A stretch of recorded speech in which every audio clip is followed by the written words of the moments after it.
राह में बिखरे रोड़े पत्थर, राही कब तक फोड़े पत्थर। और शेर देखिए जो गजल का जान है कि खुद भी मनोवैज्ञानिक बात इसमें कही गई है, खुद भी पत्थर बन जाता है, खुद भी पत्थर बन जाता है, सारी उम्र जो तोड़े पत्थर। राह में बिखरे रोड़े पत्थर, राही कब तक फोड़े पत्थर, खुद भी पत्थर बन जाता है, सारी उम्र जो तोड़े पत्थर। एक दिन पर्वत बन जाएगा, एक दिन पर्वत बन जाएगा, जोड़ो थोड़े थोड़े पत्थर। एक दिन पत्थर बन जाएगा, पर्वत बन जाएगा, जोड़ो थोड़े थोड़े पत्थर। मंजिल पर कैसे पहुंचेंगे जब हैं तुम्हारे घोड़े पत्थर। और मकता है कि एक मुहावरा है, चाकू खरबूजे पर गिरे या खरबूजा चाकू पर गिरे, नुकसान खरबूजे का होता है। इस मुहावरे का मैंने पत्थर के प्रसंग में व्यवहार किया है। देखिए मकता है कि फूटेंगे पत्थर ही राना, फूटेंगे पत्थर ही राना, उलझे अगर हथौड़े पत्थर। फूटेंगे पत्थर ही राना, उलझे अगर हथौड़े पत्थर, खुद भी पत्थर बन जाता है, सारी उम्र जो तोड़े पत्थर। तो इसे आप हिंदी की गजल भी मान सकते हैं और उर्दू की गजल भी है। और अब मुल्तानी की एक गजल आपको सुनाऊं। वैसे तो मुल्तानी की एक मेरी मास्टरपीस चीज है जो आजकल यूट्यूब पर खूब है और लोगों तक बहुत दूर दूर तक पहुंच रही है। वो नज्म है शिकवा जवाब शिकवा। उर्दू के बहुत बड़े शायर डॉक्टर सर मोहम्मद इकबाल, जिन्होंने हमारा सारे जहां से तराना लिखा, उन जमाने की वो बहुत ईश्वर से खुदा से गिला किया है, शिकायत की है। जब वो छपी नज्म तो मुसलमानों ने एतराज किया कि ये तो ईश्वर के हक में गुस्ताखी है, ये आपको जायज नहीं है, ये आपने अच्छा नहीं किया। फिर उनको जवाब शिकवा लिखना पड़ा। ईश्वर की ओर से मुसलमानों को सीधा सीधा खरा खरा जवाब उन्होंने दिया, ईश्वर ने दिया। तो बहुत अच्छी नज़में हैं दोनों। उसके बाद हमारे इलाके के एक आर्य कवि थे प्रोफेसर उत्तम चंद शरर, उन्होंने आर्यों का शिकवा और जवाब शिकवा लिखा। फिर दिल्ली में हमारे एक विद्वान दोस्त थे डॉक्टर सत्यपाल बेदार, उन्होंने हिंदी में उपालंब प्रत्युपालंब लिखा। आप संस्कृत के आदमी हैं, आप ये शब्द समझ रहे होंगे। उपालंब प्रत्युपालंब, उनकी गरिमा ये थी कि उनकी भाषा निराला जी की राम की शक्ति पूजा वाली भाषा और वही तेवर हैं। वो दोनों हिंदी में उपालंब प्रत्युपालंब दोनों शिकवे। उसी परंपरा में मैंने अपनी मां बोली में शिकवा जवाब शिकवा लिखा। एक में ईश्वर का के प्रति रोष व्यक्त किया, शिकायत की, और फिर अंत में संक्षेप में उसकी ओर से उसका शिकवा का जवाब शिकवा आया। आपको ये मेरी मुल्तानी शायरी की मास्टरपीस चीज है, हासिल है, जो मैं आपको पेश कर रहा हूँ। शीर्षक है जी जी शिकवा जवाब शिकवा। हम जानते हैं कि ईश्वर सृष्टि करता है, सर्वशक्तिमान है, किसी का दखल उसके काम में नहीं है, न किसी की कोई राय या कोई परामर्श पूछता है। सब कुछ करने वाला स्वयं है, स्वयंभू है। तो ऐसे उस प्रभु के बारे में शिकवा करना है तो धृष्टता, लेकिन हर कवि करता आया है। मैंने भी अपनी बोली में वो धृष्टता की है। निवेदन कर रहा हूं जी, स्वागत है, स्वागत और है, इसका स्वागत। प्रवाह भी देखिए। बड़ा बड़ा के मिटेंदा क्यों ही, ये रांद रच के बनेंदा क्यों ही। ये रांद हरियाणे वाला शब्द नहीं है, रांद नहीं है, ये रांद है। रांद का मतलब है रचना, सृष्टि। बड़ा बड़ा के मुटेंदा क्यों ही, ये रांद रच के बनेंदा क्यों ही। करेंदी पैदा जिन्हें को जग विच भला उन्हें को मरेंदा क्यों ही। ये सोने सोने खिडावने तू बना बना के भनेंदा क्यों ही, बना बना के ये भन्ने होनन भला इन्हें को बनेंदा क्यों, बना बना के मिटेंदा क्यों ही, ये रांद रच के वजेंदा क्यों ही, करेंदी पैदा जिन्हें को जग विच भला उन्हें को मरेंदा क्यों ही, ये सोने सोने खिडावने तू बना बना के भनेंदा क्यों ही, बना बना के ये भन्ने होनन भला इन्हें को बनेंदा क्यों ही। निमाणी पतली जी वेल उत्ते, पतली सी बेल जो बेचारी सीधी खड़ी भी नहीं हो सकती, निमाणी पतली जी वेल उत्ते मतीरे पेठे उगेंदा क्यों है। बेल इतनी नाजुक कि सीधी खड़ी भी नहीं हो सकती और फल इतने बड़े बड़े। निमाणी पतली जी वेल उत्ते मतीरे पेठे उगेंदा क्यों है, बुहेड़ पिप्पल ते बेर दे फल निके निके तू बनेंदा क्यों है। बढ़ के फल पीपल के बीज, पीपल के फल या बेर के फल, इतने बड़े वे पेड़ और इतने छोटे छोटे उनके फल। निमाणी पतली जी वेल उत्ते मतीरे पेठे उगेंदा क्यों ही, बुहेड़ पिपल ते बेर दे फल निके निके तू बनेंदा क्यों ही। गुनाह गारे को पापिये को, गुनाह गारे को पापिये को तू फलदा फुलदा रखेंदा क्यों ही। गुनाह गारे को पापिये को तू फलदा फुलदा रखेंदा क्यों है। किन्हें को दे देनी सारा खुशियां, किन्हें को दुख विच मुंझेंदा क्यों है। सदींदा ताही तू न्यायकारी, तो न्यायकारी कहलाता है। सदींदा ताही तू न्यायकारी, ये वंड कानी करेंदा क्यों है। ये अन्यायपूर्ण विभाजन कैसे क्यों कर देता है। सदींदा ताही तू न्यायकारी, ये वंड कानी करेंदा क्यों है। किन्हें को हिक नी नसीब थींदा, एक बच्चा भी किसी के भाग्य में नहीं होता, किन्हें को अज्जड़ चा देदा क्यों है। कईयों के 9-9 10-10 बच्चे होते हैं। तो ये कहानी वंड है। सदींदा ताही तो न्यायकारी, सदींदा ताही तो न्यायकारी, ए वंड कहानी करेंदा क्यों ही। किन्हें को हिक नी नसीब थींदा, किन्हें को अज्जड़ चा देदा क्यों है। और अंतिम पैरा है। मैं यहाँ कोई ना तो कोई महिला है ना कोई सरदार जी बैठे हैं, नहीं तो उनसे क्षमा याचना करके मैं ये सुनाया करता हूं। ध्यान दीजिए, ये क्लाइमेक्स है, चरमोत्कर्ष है मेरी रचना का कि किन्हें को समंदरें ते त्या मी वसेनी। अब आपने देखा ये तूफान आए भारत के दोनों ओर, पश्चिमी अरब सागर में भी और इधर बंगाल की खाड़ी में भी। कई कई राज्यों पर उनका कहर ढाया गया।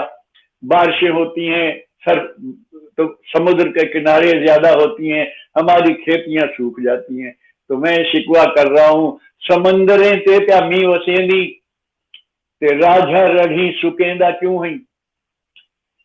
समंदरें ते त्या मी वसेंदी, ते राझा रढ़ी सुकेंदा क्यों है। किन्हें को दे देनी चूंडा भारी। सरदारों के भी बड़े बड़े चूंडे होते हैं और महिलाओं के तो होते ही हैं। किन्हें को दे देनी चूंडा भारी, किन्हें को गंजा बनेदा क्यों है। मेरी आपकी कहानी एक जैसी है कि किन्हें को दे देनी चूंडा भारी, किन्हें को दे देनी चूंडा भारी, किन्हें को गंजा बनेदा क्यों है। यहाँ व्यंग में, दुख में हास्य का पुट उभर कर आता है। श्रोता गदगद होकर तालियां बजाते हैं। किन्हें को दे देनी चूंडा भारी, किन्हें को गंजा बनेदा क्यों है। अब अंत में जवाब शिकवा, ईश्वर की ओर से एक जवाब, 4 पंक्तियां हैं। एक झिड़की है बाप की ओर से बेटे को, जैसे वो कह रहा हो कि बस बहुत हो गया, सुन लिया तेरा प्रलाप, बैठ जा निचला हो गया। 4 पंक्तियां। ए राज, लेकिन बड़े प्यार से समझा रहे हैं मुझे वो, ए राज कुदरत देह निराले। ये जितनी बातें तूने कही हैं ये कुदरत के राज हैं और ये निराले राज हैं। ए राज कुदरत देह निराले, तेरी समझे नहीं आवन आले। ए राज कुदरत देह निराले, तेरी समझे नहीं आवन आले। तू टोक राणा करेंदा क्यों है, तू अपनी जंगड़ी अड़ेंदा क्यों है। तो अपनी टांग काय को अड़ा रहा है इसमें, तू टोक राणा करेंदा क्यों है, तू अपनी जंगड़ी अड़ेंदा क्यों है। ये राज कुदरत दे है निराले, तेरी समझे नहीं आवना ले। तू टोक राणा करेंदा क्यों है, तू अपनी जंगड़ी अड़ेंदा क्यों है। बना बना के मिटेंदा क्यों है, ये राज रच के बनेंदा क्यों। शुक्रिया। जी जी, बहुत बढ़िया, बहुत बढ़िया, बहुत अच्छा लगा। और मुल्तानी की तो शुक्रिया। निसंदेह बेहतरीन रचना आपने प्रस्तुत की। अब डॉक्टर साहब, एक मैं प्रश्न जो वर्तमान में प्रासंगिक है, वो प्रश्न मैं आपसे करना चाहता हूँ। आपको हाँ जी। नहीं लगता कि साहित्यकारों को लेखन शैली या अपनी रचनाएं प्रस्तुत करने का जो तरीका परंपरागत है उसको बदल लेना चाहिए, या कुछ परिवर्तन हमें कर लेना चाहिए? बात यह जी कि ये जो प्रस्तुत करना है ये भी एक कला है। मेरा एक शेर है कि जिसमें मैंने ये कहा है कि शेर का लिखना तो कठिन है ही, शेर का पढ़ना भी आसान नहीं है। बहुत सारे लोग ऐसे होते हैं जो लिखते बहुत अच्छा है, मंच पर पेश नहीं कर सकते, बढ़िया से बढ़िया रचना होती है, नीरस नीरस होकर निर्जीव होकर रह जाती है। और कई ऐसे होते हैं उनकी शैली इतनी अच्छी है, गा के पढ़ रहे हैं या धारा प्रवाह पढ़ सकते हैं, आवाज भरपूर है, वो एक नीरस सी चीज को भी सरस बना के मंच पर छा जाते हैं। तो प्रस्तुत करना भी अपने आप में एक कला है, और ये भी ईश्वर प्रदत्त गुण होता है, जो जिसकी वाणी में वो चाहे ओज दे दे और जिसकी वाणी को वो उससे वंचित रख दे। तो समय के साथ हम चयन रचना शैली का तो कर सकते हैं कि हम देश प्रेम की लिख रहे हैं या गीत लिख रहे हैं, श्रृंगारिक लिख रहे हैं, जो कुछ भी है वो हम अपना विषय अलग चुन सकते हैं। फिर जिस समय में हम जी रहे हैं, जैसे आजकल है, कोरोना का कहर है, चारों तरफ मृत्यु का घनघोर नृत्य हो रहा है, एक शहर एक गांव नहीं पूरा विश्व त्रस्त है इससे। तो ऐसी स्थिति में सब लोग, जितने भी भावुक हृदय के लोग हैं, सब अपने अपनी शैली में रचनाएं लिख रहे हैं। मेरी भी गजलों में कई शेर इसी विषय को लेकर आए हैं, लेकिन वो शेर अब मुझे याद नहीं है। तो ऐसे बाकी ये है कि भाई भाषा पर आधारित है। कोई व्यक्ति ब्रज भाषा लिख रहा है तो छंद भी ब्रज भाषा के अनुसार प्रयोग कर रहा है। कोई उर्दू लिख रहा है तो बहरे और छंद उर्दू के हिसाब से प्रयोग कर रहा है। तो जैसा विषय है, जैसी भाषा है, उसके अनुसार वो छंद होते हैं और फिर उनको प्रस्तुत करने का ढंग होता है। अब जैसे वीर रस की कविता चंद्रवरदाई ने लिखी, पृथ्वीराज रासो, उसको जब हम पढ़ते हैं, या छत्रसाल वो शिवाजी का एक कवि था जो वीर रस की रचनाएं लिखता था, तो उनकी कविताओं का आरोह अवरोह जो था वो बड़ा ही द्रुतगामी होता था। उसमें लिखे हुए छंद न तो हर एक शख्स लिख सकता है और न हर शख्स उनको पढ़ सकता है।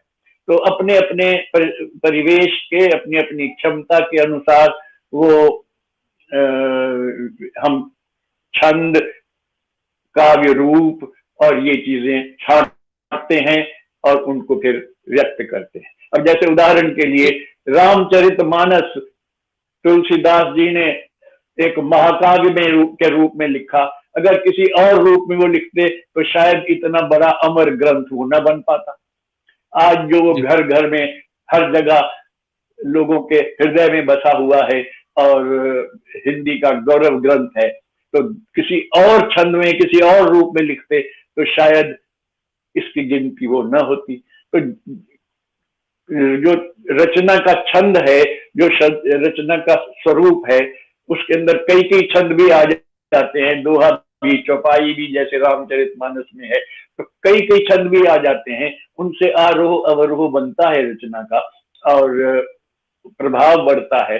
एक उदाहरण हम जयशंकर प्रसाद जी की कामायनी का लें, वो 14 सर्गों में रची गई रचना है और हर एक सर्ग में अलग अलग छंद भी हमें पढ़ने को मिलता है। तो वो विषय अनुरूप जिस समस्या को लेकर वो छंद कवि उस सर्ग को लिखने बैठा है, उसके अनुरूप छंद का चयन करता है। तो ये ऐसी बहुत सी बातें होती हैं जिनमें लेखक अपने प्रस्तुतिकरण के लिए मार्ग निर्धारित करता है कि मुझे ये कहना है और इस तरह से कहूंगा तो बात बन जाएगी। जी डॉक्टर साहब, साहित्य के प्रस्तुतिकरण पर क्या कहेंगे? ये बात तो आपने अभी हमें बताई। आप और मैं जिस तरह से बात कर रहे हैं, तो वर्तमान जो समय है वो इन चीजों का है। तो इन परिस्थितियों में आप साहित्य को कैसे देखते हैं? साहित्य को देखना क्या है, साहित्य तो इन परिस्थितियों में बहुत कुंठा झेल रहा है। जी डॉक्टर साहब, इसमें एक चीज मैं और जोड़ना चाहूंगा। आने वाला जो जमाना है वो कॉन्फ्रेंसिंग का है, डिजिटल युग आने वाला है। तो उस परिस्थिति में साहित्य में किस तरह के बदलाव की अपेक्षा आप करते हैं? मेरे पास कोई व्यक्ति बात कर रहे हैं, मैं उनको अपना एड्रेस लिखवाना चाहता हूँ, वो कहते हैं जी व्हाट्सएप से भेज देना। मुझे ये अच्छा नहीं लगता। अरे भाई, मैं बैठा हूँ, कागज कलम उठाओ और लिख लो, मैं लिखवा रहा हूँ। वो कहते नहीं जी व्हाट्सएप से भेज देना। अब फिर मुझे पोते की मोहताजी करनी पड़ती है, उसकी मिन्नत करनी पड़ती है, उसका मूड हुआ ना हुआ, कह देता है कर दूंगा, और जब वो करेगा तब भेजूंगा। तो ये इसकी बहुत सारी प्रॉब्लम्स भी हैं। ये विश्व विश्व धारा तो है, हमें उसको स्वीकार तो करना पड़ेगा, उसके साथ चलने की कोशिशें भी करनी पड़ेंगी। लेकिन हमारा इतना बड़ा देश है और इतने अनपढ़ लोगों का देश है, इसमें सब इससे लाभान्वित नहीं हो सकेंगे। हम कुछ लोग जो इस विद्या को जान गए हैं, उससे इसकी सुविधा जरूर भोग लेंगे। जी डॉक्टर साहब, युवा साहित्यकारों के लिए क्या कहना चाहेंगे? युवा साहित्यकार, पहली बात तो ये है कि एक भ्रम में रहते हैं युवा साहित्यकार। और मुझे क्षमा करेंगे जब मैं कह रहा हूं, मैं हिंदी का भी आदमी हूं, लेकिन हिंदी के बारे में ये बात ज्यादा गंभीरता से कह रहा हूं कि युवा साहित्यकार किसी के पास जाके कुछ सीखने की इच्छा नहीं रखते। वो जन्मजात उस्ताद होते हैं, वो जन्मजात गुरु होते हैं, जन्मजात परिपूर्ण होते हैं। उर्दू में उस्तादी शागिर्दी की एक बड़ी परंपरा रही है। दाग ऐसा शायर था जिसके 1000 शागिर्द थे, खानदान के खानदान होते थे उनके, और उनके उन 1000 शागिर्दों में से 100 शागिर्द ऐसे थे जिनके फिर आगे 100 शागिर्द हैं। एक परंपरा है, बड़ी गरिमापूर्ण परंपरा है। तो हिंदी में ऐसी परंपरा नहीं है। हिंदी में कोई किसी को गुरु मानकर चलता हो तो इक्का दुक्का कहीं किसी का नाम गिनवा सकते हैं, लेकिन हिंदी का या और भाषाओं का भी जो नया लिखने वाला है, वो इस भ्रम में रहता है कि बस मैं तो उस्ताद हूं, मुझे किसी से न कुछ पूछने की जरूरत है न जानने की जरूरत है। तो वो पढ़ता भी नहीं है। अध्ययन बहुत ज्यादा जरूरी है। दो चीजें होती हैं, एक आंखों से ज्ञान प्राप्त किया जा सकता है, एक कानों से।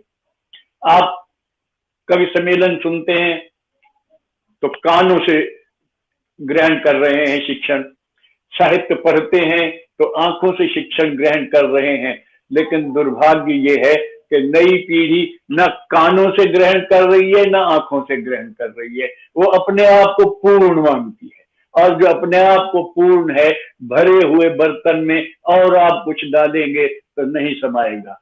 या औंधा बर्तन स्वीकार नहीं कर सकता, या भरा हुआ बर्तन स्वीकार नहीं कर सकता, उसमें और कुछ डाला ही नहीं जा सकता। इसलिए वो विनम्रता जो चाहिए, जो किसी के पास चरणों में बैठ के श्रद्धा पूर्वक सीखा जा सकता है, जो गुरु हमें उर्दू उस्ताद सिखाते थे या जैसे उदाहरण दे दूं मैं, आप गुलशन मदान मेरा विद्यार्थी भी रहा है कॉलेज में, और शायरी में शिष्य भी है। और आप हैरान होंगे, मैं बड़े गर्व से खुशी से कहता हूं कि एक दिन, केवल एक दिन वो मेरे पास आके बैठा और मैंने उसको गजल का संगठन, गजल का पूरा वो स्वरूप समझा दिया और उसने उसको ग्रास्प कर लिया। उसके बाद वो गजलें कहने लगा। लड़खड़ाहटें तो होती हैं, जहां कहीं उसको दिक्कत होती थी, स्खलन होता था, मैं उसे गाइड कर देता था, लेकिन उसे निर्भरता नहीं रही। वो पढ़ता भी खूब है और लिखता भी खूब है, तो गजल को उसने बहुत बहुत हद तक समझ लिया है, आत्मसात कर लिया है। तो ये बात होती है, किसी ना किसी से कुछ मार्गदर्शन पूछ लेने में कोई हमारी हेटी नहीं होती, हमारी शान नहीं बिगड़ती, बल्कि अगर कोई वो ऐसा नुक्ता दे देता है जिससे हमारी शान शान को चार चांद लग जाते हैं, तो उससे ज्यादा लाभ होता है। इसलिए मैं चाहता हूं, मेरा संदेश नई पीढ़ी के लिए यही है कि वो पढ़े भी खूब, अच्छे कवियों को पढ़े। ये जो किताबें नई नई छप रही हैं और जहां भी कहीं कोई प्रोग्राम होता है उनका विमोचन हो रहा है, मुझे हर जगह जहां भी मैं कहीं गया हूं 10-10 किताबें उठा के लानी पड़ी हैं। और आप हैरान होंगे, मैं बड़े दुख से कह रहा हूं कि उनमें से आधी से ज्यादा ऐसी होती हैं कि मैं उनको पूरा पढ़ नहीं पाता, क्योंकि मैं उनसे कुछ सीख ही नहीं सकता। मुझे उनमें कुछ भी ऐसा नहीं है लगता जो मैं समझूं कि नया कहा गया है, कुछ अच्छा कहा गया है। बस एक शौक है लिखने का और छपवाने का, वो पूरा हो रहा है। नई पीढ़ी ज्यादातर ऐसा साहित्य दे रही है, चिरंजीवी साहित्य जो है वो बहुत कम लिखा जा रहा है। और एक और जी बात, वो कहते हैं ना, काती और बेचने ले दौड़ी। कोई कोई उतावला काम करने वाला होता है, सूत काटने वाले के बारे में ये कहा गया है कि उसने सूत काटा, कच्चा पक्का जैसा भी काटा, और दुकानदार के पास बेचने दौड़ गई। तो ऐसा माल आगे आदर नहीं पाता। अखबार में हमारी कोई रचना छप गई, हमने समझा हम पास हो गए, हम प्रतिष्ठित कवि हो गए। छोटी छोटी पत्रिकाओं में छप गई, जहां ना संपादक को कुछ समझ है इस चीज की, और न वो आपके लिए दिमाग खपाना चाहता है, आंखें फोड़ना चाहता है। आपने जो कुछ भेज दिया वो छाप रहा है और आप भ्रम में पल रहे हैं कि आप अच्छे कवि हो गए, प्रतिष्ठित कवि हो गए। ऐसा नहीं होता, प्रतिष्ठित यूं नहीं हुआ जाता, अच्छा कवि, परिपक्व कवि यूं नहीं हुआ जाता। उसके लिए बड़ा खून पसीना एक करना पड़ता है। एक शेर मैं यहाँ अपना अर्ज करूं कि सुर्ख रूह होना माने प्रतिष्ठा प्राप्त करना, सम्मानित होना। सुर्ख रूह होना तो मेरा आपने देखा ही है। मुझे जो सम्मान मिले हैं वो सब आपके सामने है, उनका विवरण मैं दे रहा हूं। सुर्ख रूह होना तो मेरा आपने देखा ही है, काश मेरा खून पसीना एक करना देखते। काश ऐसा होता कि वे भी देखते कि मैंने अपना खून पसीना एक कैसे किया है। तो जो ये खून पसीना एक करना पड़ता है प्रतिष्ठित साहित्यकार बनने के लिए, और उसका धैर्य नई पीढ़ी में बहुत ही कम है। बगैर धैर्य के, जी बगैर जी साधना के, बगैर अभ्यास के परिपक्वता नहीं आ सकती। बहुत बढ़िया बात आपने कही, और संस्कृत में कहा भी गया है, अनभ्यासे विषम विद्या। इस साक्षात्कार को समाप्त करने से पहले मैं चाहता हूं कोई पसंदीदा रचना या कुछ शेर आप हमारे दर्शकों के साथ साझा करें, उसके बाद फिर हम आपसे अनुमति चाहेंगे। एक साधारण सी गजल है, देखिए। एहतियात, एहतियात माने सावधानी। एहतियात लाजिम है, एहतियात लाजिम है आदमी को चलने में। ध्यान चाहूंगा, शेर पूरा सुनिए। एहतियात लाजिम है आदमी को चलने में, देर कुछ नहीं लगती पांव के फिसलने में, देर कुछ नहीं लगती पांव के फिसलने में। क्या बताएं कब किसने ये चला दिया चक्कर, क्या बताएं कब किसने ये चला दिया चक्कर, घिर के रह गया सूरज डूबने निकलने में। क्या बताएं कब किसने ये चला दिया चक्कर, घिर के रह गया सूरज डूबने निकलने में। काश पूछता कोई जाके शम्मे महफिल से, काश पूछता कोई जाके शम्मे महफिल से, क्या सुकून मिलता है सारी रात जलने में, क्या सुकून मिलता है सारी रात जलने में। और शेर देखिए कि सोचते रहे तो फिर सोचते ही रह जाओ। दृष्टांत अपने सामने रखिए, पत्नी सोई हुई है, बच्चा सोया हुआ है, मन बना हुआ है जाने का, और उनकी तरफ सिर्फ उचटती नजर डाल के चल दिए। और अगर सचमुच जैसे यशोधरा ने शिकवा किया, बाद में सखी से कहती है, क्या अगर वो मुझे जगा देते, अगर वो मुझसे पूछ के जाते तो क्या मैं उनका रास्ता रोक लेती, मैं न जाने देती। और वाकई यही होता कि रोने बैठ जाती, और गौतम बुद्ध जैसा व्यक्तित्व संसार को न तो फिर सोचते ही रह जाओ, एक लम्हा लगता है वरना चल निकलने में। जिंदगी की मंजिल भी कितनी सख्त सांस, दो कदम ही चलने में। एहतियात लाजिम है आदमी चलने में, देर कुछ नहीं लगती पाँव के फिसलने में। जी डॉक्टर साहब बहुत खूब और सादर धन्यवाद, और आशा है फिर आपसे बात होगी।